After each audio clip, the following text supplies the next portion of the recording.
We are here with the family of Donald Hunnicutt. Can you tell us a little bit about Donald? Absolutely. Donald was a black male, 56 years of age at the time he went missing on September 3rd of 2022 from the 44th and Kalamazoo area here in Kentwood, Michigan. Um, Donald was a gentle giant, loved by everyone.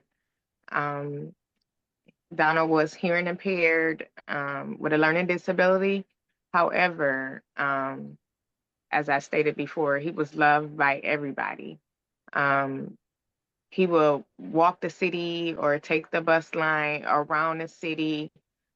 Everybody knows Donald. Um, Never had any problems with nobody not liking him or having an issue with him or anything. So it's just crazy how he just disappeared one day and no one ever heard or seen from him again. All right. Can you tell us about his disappearance?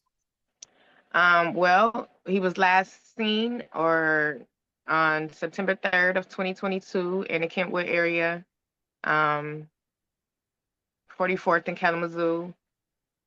He was at a cousin's house, went out to have a cigarette smoke, and that was the last anybody has heard or seen from him. So So, he was supposed to go back inside.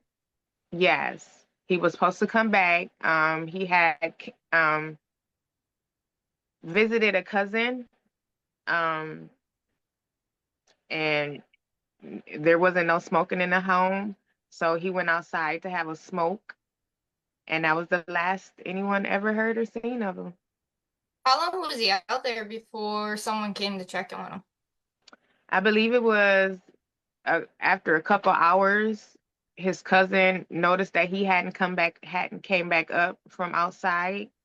So it was at that point where he was calling around to try to figure out where he was at.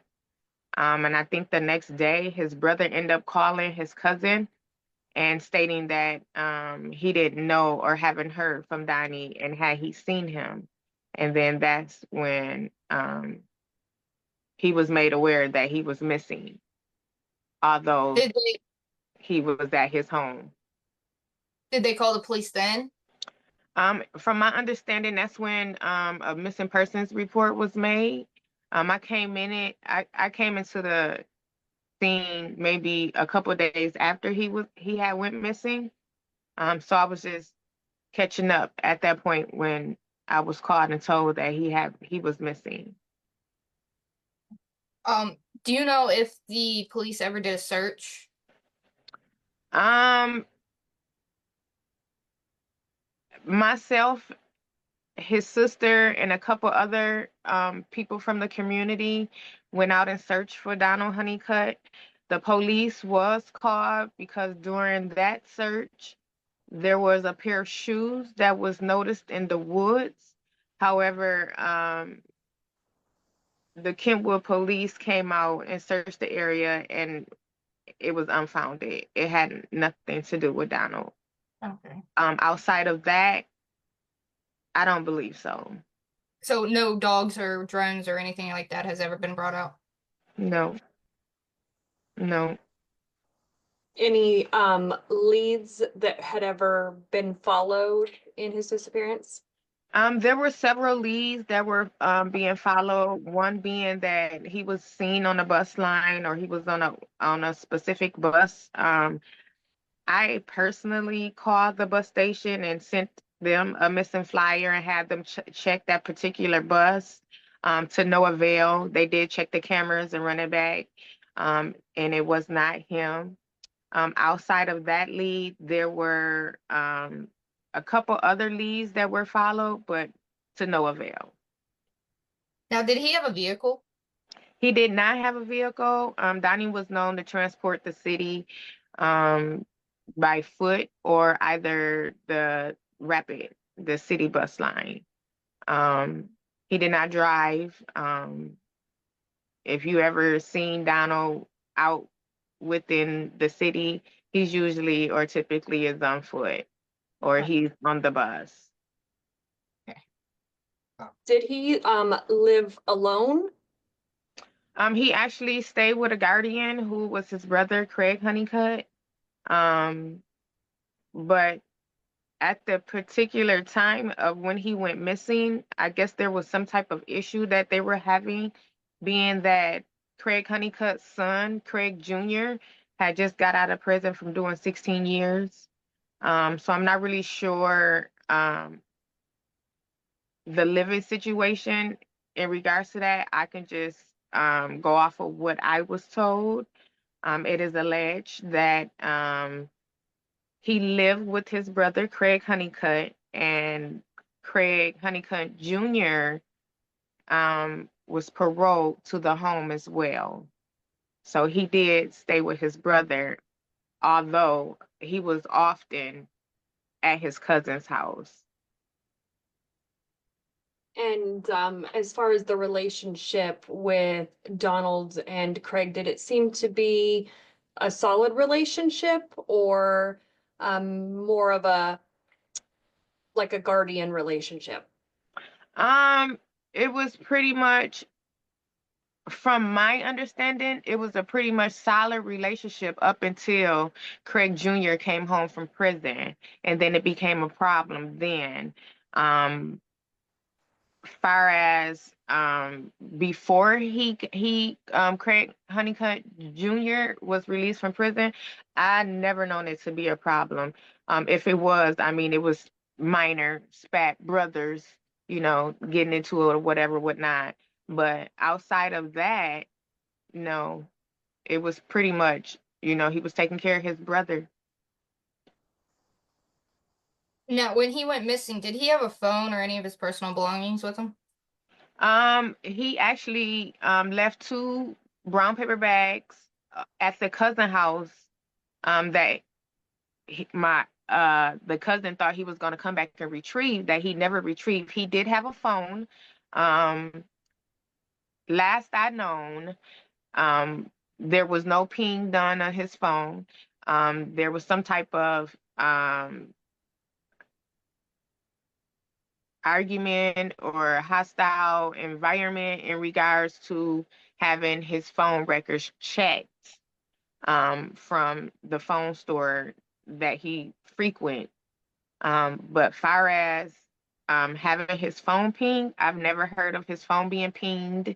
I've never heard of anything in regards to his phone being checked to see his last location or anything.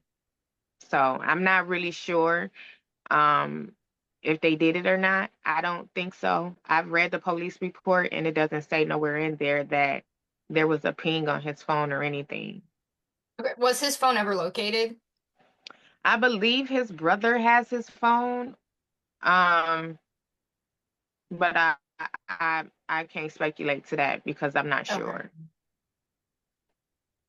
And in those brown bags that he had at his cousin's house, that was just his personal belongings that he was bringing over there for a visit.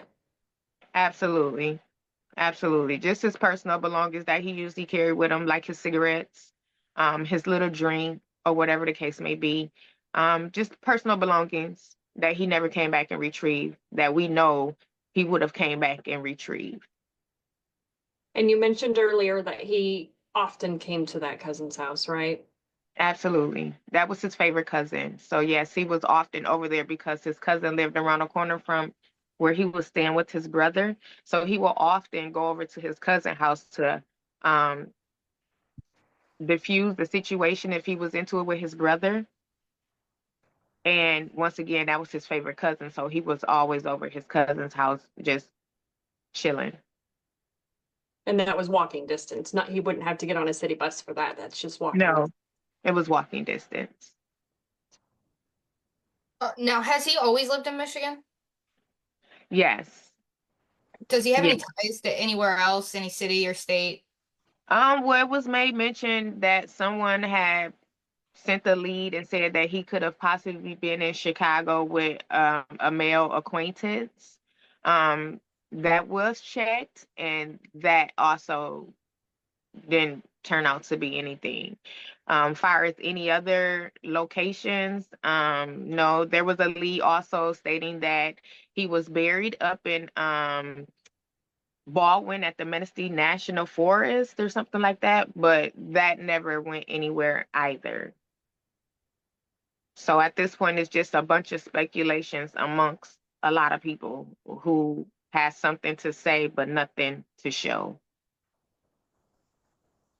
And Now, you said he rides the city bus a lot. Did he have any cash or cards or anything like that so he could keep traveling or What he would usually, typically, his brother would give him um, money out of, I believe he received a monthly check, and his brother would give him funds from that monthly check for the week or the month or however they did it. I'm not sure. So he would probably have that on him. As far as cards, the only card that I was aware of was his bridge card, and it was made mention to me that the bridge card was being used while Donald was being missing. However, that has stopped because I believe it was reported to the state of Michigan, allegedly. uh, let's that card was not in his possession. His brother had given him cash or something of the sort and not a card. Absolutely. I believe the card stayed with the brothers in the brothers' possession, and then he just did the shopping for him. I'm not sure of how that worked out or whatever they did in that case. But like I stated, it was alleged that the car had been used while during the time that Donald had been missing. So, and everything was checked. The cameras from the store was checked, and it wasn't him. It was someone else using the car. And once that was found out, it was reported to the state, and the state, I believe, um, tried to do an interview to see if Donald would actually come in. And I believe those were disconnected. Those funds were disconnected once it was found that it wasn't him and someone else was using his card. Now, was he completely deaf or what was he hard of hearing? Um, he was hard of hearing, and he had a learning disability. He did wear hearing aids, so he can hear you and he can understand you and you can understand him. It would just be a little hard to understand the words that was coming out of his mouth, but you were able to understand, or he will force you to understand.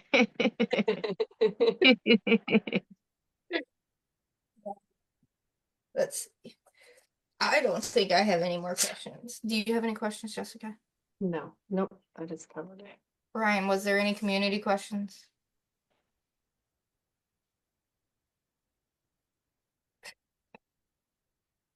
Do you have a page set up or anything that we can direct people to follow Donald's story on? I do. I have a Facebook page that I set up. I believe it's under Have You Seen Donald? I apologize. I do not No have the worries. actual title, but yes, We there can is a link it. Facebook. Okay, yes, Yeah, we'll there's link it a below. Facebook page. I try to at least go on the page at least weekly. However, I have been failing. As you know, I had another cousin who had went missing, so I was between the two. Now that that other cousin has been found unalived, um, I am trying to get back into the normal mode of continuing my search for Donald. Absolutely. And I'm very sorry for your other loss. That's very I traumatic. appreciate it. I I appreciate you appreciate being it. a voice I for also want to Donald. thank you guys because you did come and do an interview with Cortez McConnor Jr.'s father in regards to him missing. So thanks again, and I appreciate that. You're welcome. Again, we're very sorry for your loss. I appreciate it. Now, if Donald was to be watching this, is there anything that you would like to say to him? Absolutely. Cousin, if you are watching this, I just want you to know that we all love you and we miss you and we want you back home. So if you're out there, come home. We miss you. We want to love on you. So come home if you're out there. Thank you so very much for that and taking your time to tell us Donald's story. You're more than welcome, and I appreciate it again, as I said earlier. Um, with the very minimum coverage and resources being thrown at his case, I really appreciate you guys coming in, getting his story out there because it needs to be told. We don't know where he at. We want to know where he at.